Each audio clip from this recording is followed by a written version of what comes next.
Hey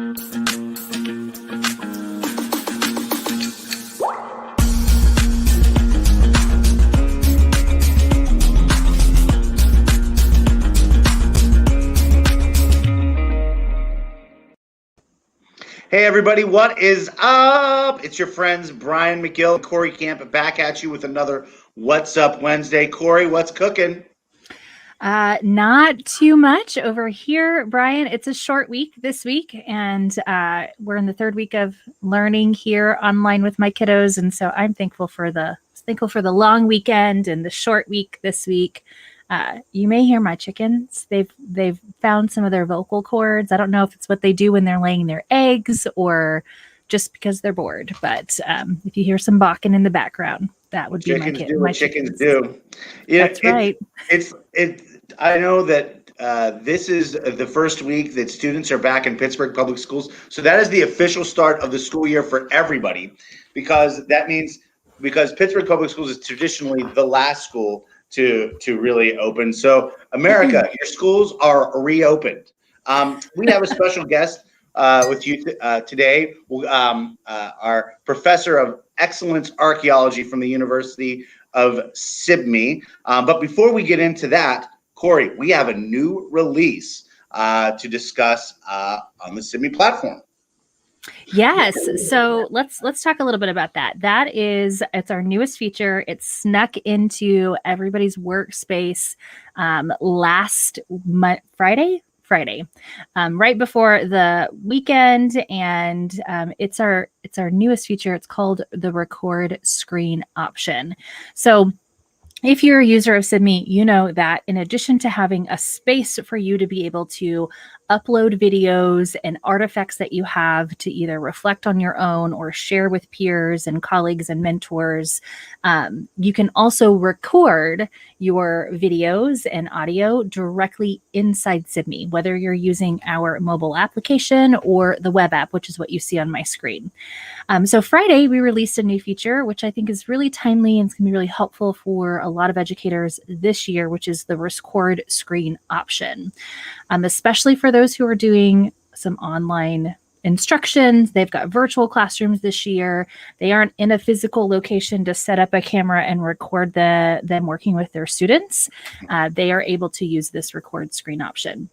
So we're going to show this to you a little bit. I'm going to record with my camera off, and I'm going to choose, you can't see this step on my computer, but I'm going to choose a specific tab, which is the Learning Center tab here, to record. And so it opens up the tab or the window that you chose to record, and we are now recording into my workspace. So if this is my LMS and I'm saying this is how everything's organized, if we go into my course, Coach Replay Notes and Takeaways, students in this course are going to be able to find every week we update our new episodes. So every single week I add new content to the season 2 episode downloads for my learners to be able to download each week's episode.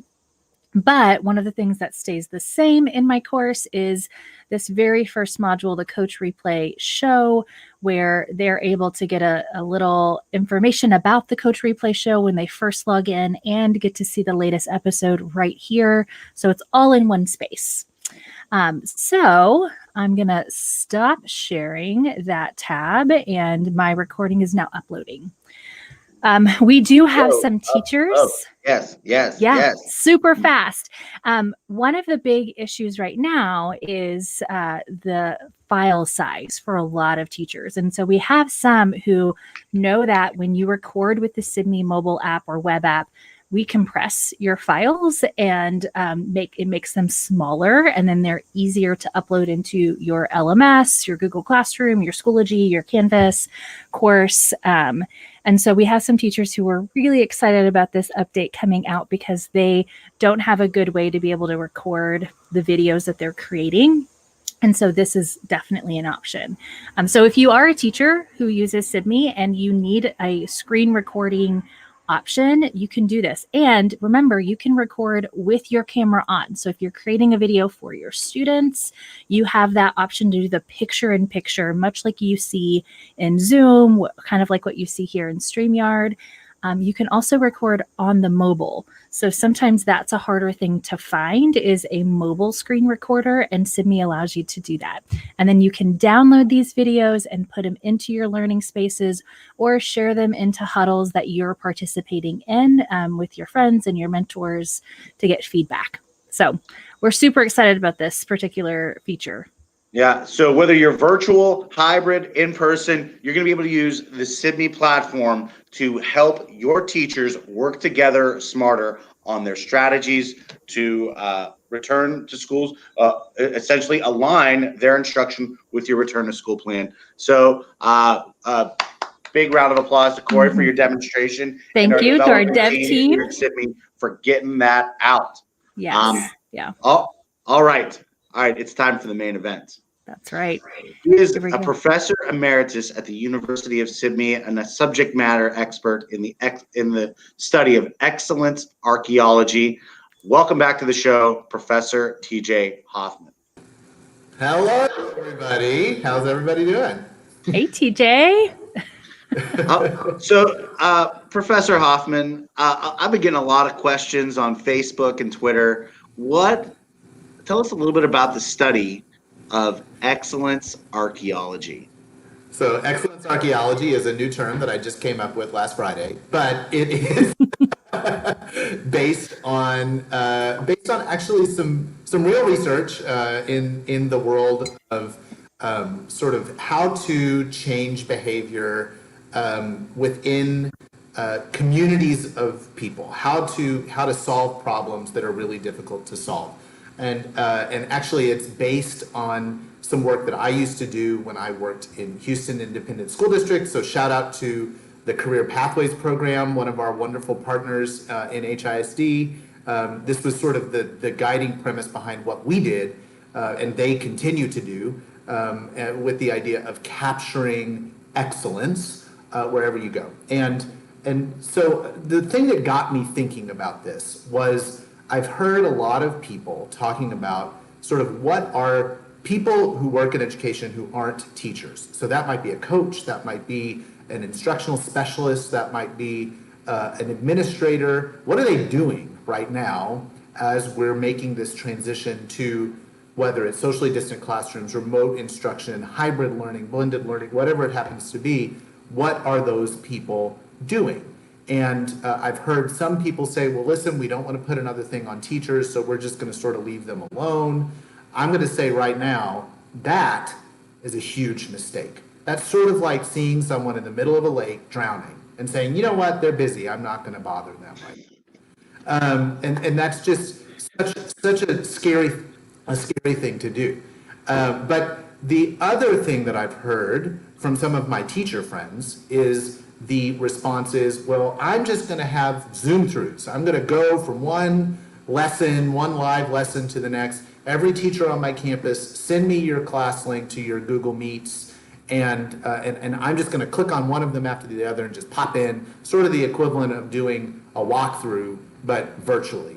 And while I do think that might be closer to excellence archaeology, it's not really excellence archaeology. So let me tell you what my idea of excellence archaeology is, and then I'll talk a little bit about sort of where the genesis of this came from. So an archaeologist, the thing that an archaeologist does better than anybody else is go and look at a pile of rocks and be able to see, oh, you know what, that rock right there, that one little rock in this pile of rocks that looks the same as all the other rocks is actually a pottery shard from the Ming Dynasty. It's 10,000 years old and it's worth millions of dollars. Let's dust it off.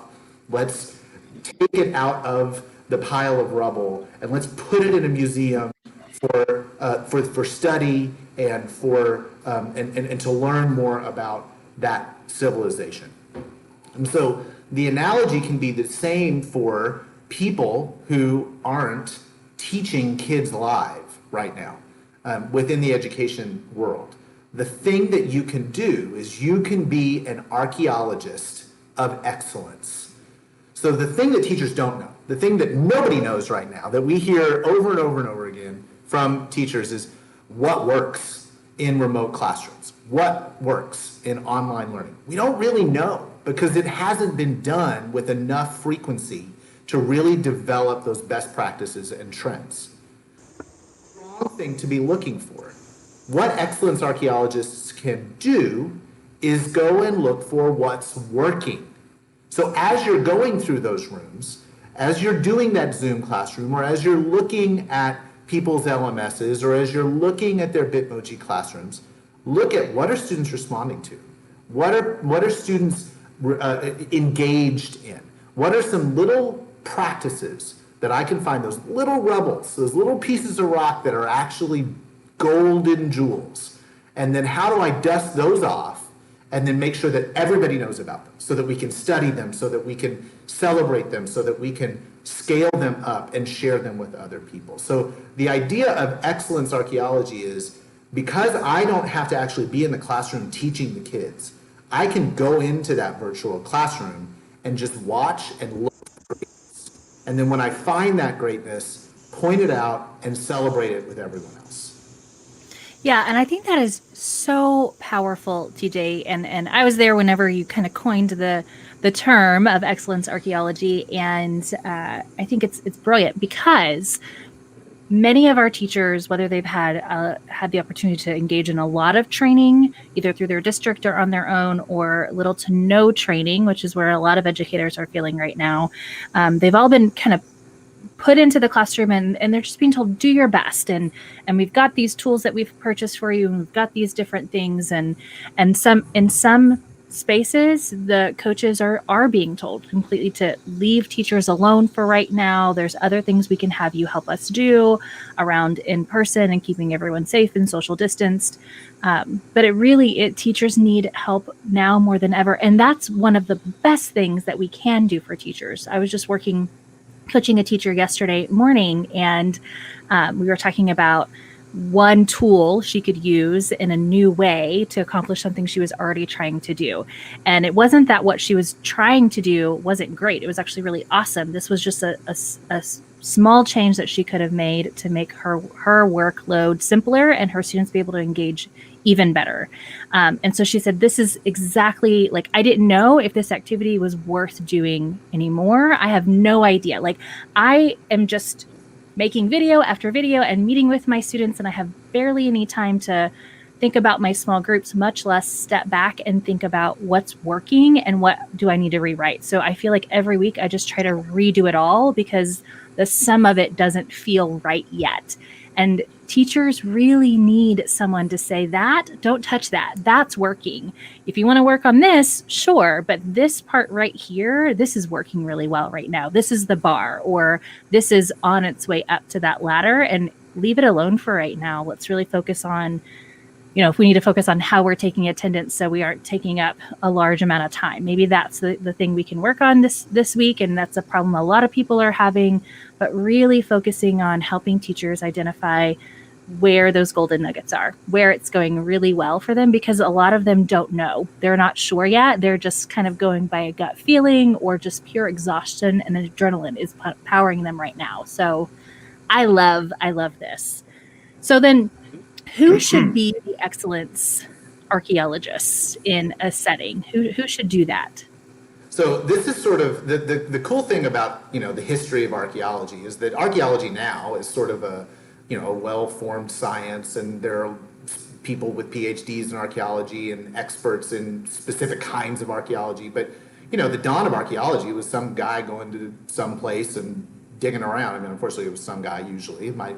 There were early female archaeologists as well, but some person going and digging around in the dirt and looking for things. It was a lot of amateurs who were just sort of interested in it. So my answer to that question is, right now, in our world of educational archaeology, especially digital education archaeology, anyone can be an excellence archaeologist, because really it's just a matter of digging around in the dirt and being willing to sort of get into it and just start looking around.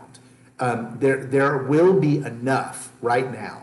When archaeologists started excavating these sites, they weren't looking for that little piece of pottery, because they could find the whole statue. There were still enough easily identifiable great things that they could sort of dig through those things first. And that's the same thing with digital classrooms. I can go through and I can just see that, you know, Mrs. Jones in her third grade classroom is doing something that I want everyone to know about. And I'm just going to highlight that little moment and say, look at this amazing thing that she's done. So Mrs. Jones can be her own archaeologist. She can just capture her classroom in the beginning of the day, go in, turn on that SIMI screen recording feature, and just teach. And she's going to be able to go back, not at the end of the day. This is my one piece of advice to teachers. At the end of the day, you got to stop and not keep going. But she's captured it. She's got that stuff waiting for her, so that you know, a few days from now, or a few weeks from now, or even a few months from now, she can come back, say, what were the things that I did right? Or she can share it with someone else. So the other thing that you can do is those administrators who were going Zoom to Zoom to Zoom to Zoom to Zoom. You know, that's a nice thing to do, but what's happening when you leave that room? Have you captured any of it? Have you been able to do anything with the information that you've gathered? So by capturing recordings of these things, you're able to go in and say, this 30 seconds that I saw is golden. So administrators, if you're not capturing it, what's the point in doing it? And often I see this where I'm able to say to somebody, hey, this teacher did this really good thing. Let me tell you all about it. And the teacher that I'm talking to is just like, because hearing me describe it is not the same thing as seeing it in action. And so if I'm going in and capturing those things, then rather than just, you know, you can still do. Did we lose him? He's coming back. Corey, you're muted. Oh, I am muted. We did lose him for just a minute. I'm sure he'll come back. Well, as we're waiting for TJ to rejoin, I wanted to share, if you are a SIMI subscriber, you can create a space for this to happen, to be able to share these things out. So while TJ was talking, I created just an example Huddle, great things in online learning, or it could be, you know, excellence in online learning. It could be whatever you want. And this is that place where maybe it's your whole campus. Well, even if you've got teachers who aren't doing any online learning right now, knowing that at any point numbers could rise and we might have to shift back into everyone moves to remote learning. This is a possibility. So create a huddle, collaboration huddle, invite all your people to it. And as you go into those Zoom throughs, as TJ was talking about, you could do a quick screen recording and capture that and say, you know, here's a great way to do course organization, or create a discussion and say, I was in Mr. Hoffman's class today and I noticed he did this one activity. It was really awesome. Maybe he can tell us more about it. So you have spaces to share those artifacts and share those discussions to start to pull all those pieces together and let people ask questions and talk a little bit about it as they have time. That's the great thing about this, is they'll get a notification that you uploaded a video around course organization, and they can go and watch that. They can ask questions, comment on it, or add to the discussion at any time, which we know that teachers are working doubly hard this year, and they need to be able to engage asynchronously. Welcome back, TJ. When we lost you, I decided to jump into an example here in SIMI. And it's a great example, and it's a good reminder that sometimes that excellence, sometimes those jewels are not going to necessarily be in that live lesson. It might be some great thing that someone put together, some great engaging lesson that's asynchronous. You can just share that link right in here. You can just start capturing all of that wonderful gold in one place. Yeah. Welcome back, TJ. You know, I think of the biggest message I've taken from all of this is, you know, when you're looking for success in one thing, it starts with one, and it only takes one. Like, you only have to find one piece of archaeology to say, boom, and then all of a sudden you're on this roller coaster, and the dominoes just hit back, and all kinds of other things, other kind of findings happen. Tell us about some of your findings during the most recent pandemic. You know, obviously people kind of got thrown into this situation in March, a lot has happened. A lot of archaeology, a lot of digging to do. Yeah, so I mean, the thing that's happened is sort of a great conflagration, a great earthquake has come and created the rubble, right? And I think from my conversations with my friends who are teachers, the feeling right now is that there is no excellence to excavate. The feeling right now is that, gosh, I'm not doing anything right, and I just feel like a total failure at everything that I'm doing. But I can promise you, Brian, you said at the beginning of the show, everybody's back to school at this point in the U.S. There are millions of teachers teaching millions of students in classrooms of every single kind right now around the country. And I can promise you that right now, as I speak, some teacher is doing an amazing job. Probably thousands of teachers are doing an amazing job. And, I've watched as really great pedagogical experts have scrambled to develop resources over the summer for remote and distance learning. And they're great resources. But the reality of it is that none of us really know what's right. And the thing that SIMI is built on, the thing that excited me, made me want to quit my job in public ed and come to work for this company, is that we believe that the people who should be driving the future of education are the ones doing the educating, are the teachers. But the thing that teachers aren't great at doing is celebrating themselves. And especially now, like nobody's celebrating themselves right now. Teachers don't know that they're great. Teachers don't know that they're doing amazing things because it's usually some little moment that just happened. And so our job as Excellence Archaeologists is to really go and look not for the problems to solve, but for the people who are solving the problems. And we go find those people who are solving the problems and we elevate their voices. This has nothing to do, I'm a huge fan of these people who are doing great research and finding good advice to give to educators and to school districts on how to do all this stuff that we're doing. But that's all it is, it's advice. It's not based on anything really, because none of us have done this.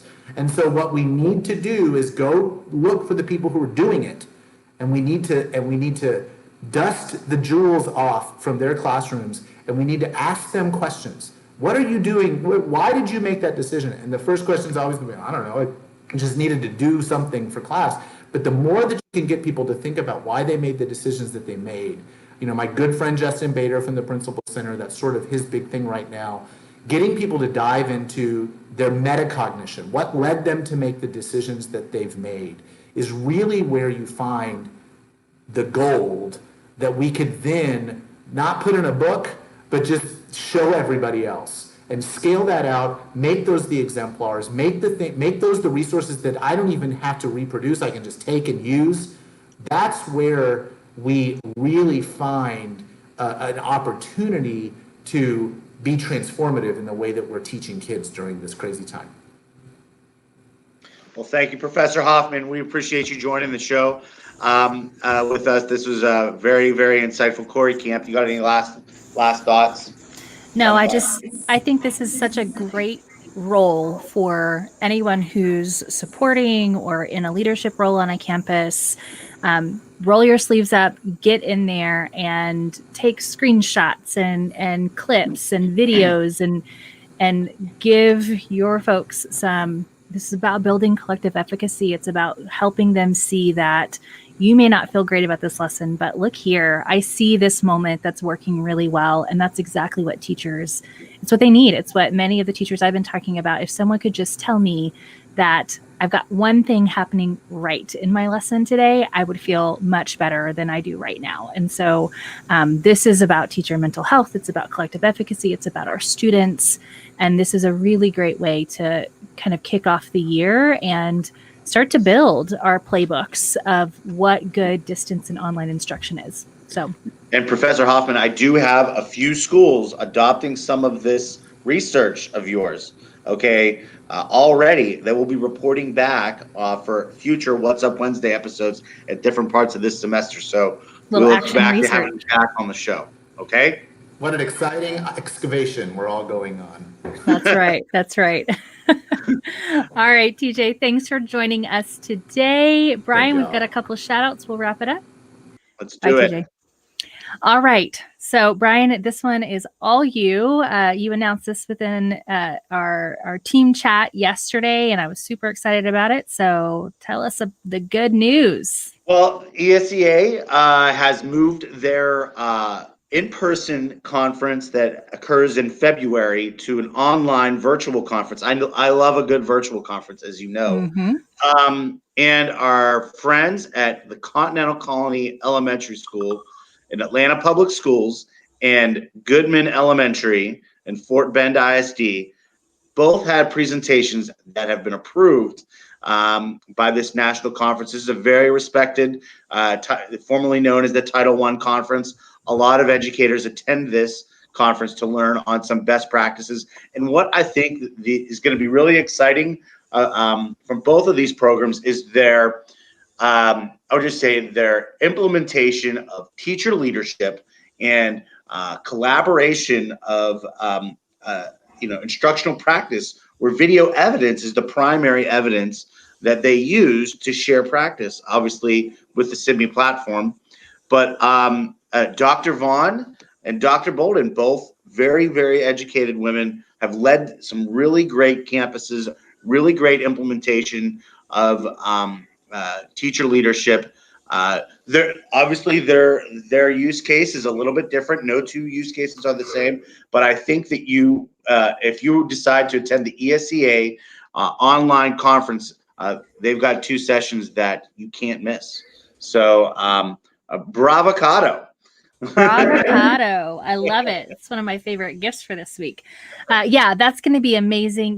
These virtual conferences, as TJ was saying, we're seeing some practices being implemented for the first time or at scale for the first time or being kind of used in new settings. And people are finding some success in that. And one of those is, we had virtual conferences before. We had some online events in before, but it wasn't extremely popular in the education field. And because of the pandemic, we've gone virtual. And I've heard many of my educator friends say, this is the way they'll do it. They don't ever want to go back, other than, if they could just, me personally, if I could just get the teas and the snacks, the cookies and things happen during those online conferences, then I'd totally be sold. But a lot of them think they love the idea that it's virtual. It can happen from their own place. It decreases travel.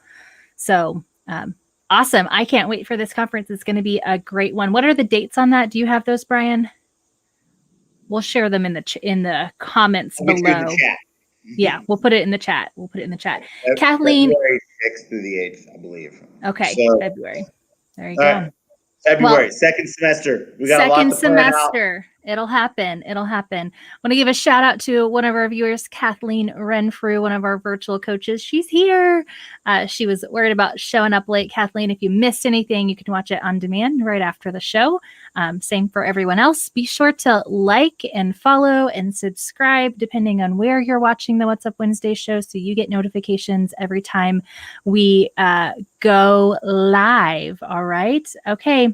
All right, Kathy, have a great day. All of our viewers, have an awesome one. If you've got questions for TJ or comments from today's show, put them in the comments below, and he will get back to you. All right, everyone, have a good one.